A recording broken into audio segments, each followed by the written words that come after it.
So here's a really easy way to cook corn. Cut the end off about a ½ inch away from the very end, and then put it in the microwave. It's going to be hot, so careful. Set it on the counter to let it cool. After it sits for about a minute to cool down, it should be cool enough to the touch. You can grab the end. If not, use a tea towel.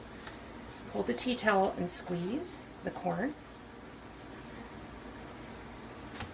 and it will come clean with no silk left on the corn. Ready to eat.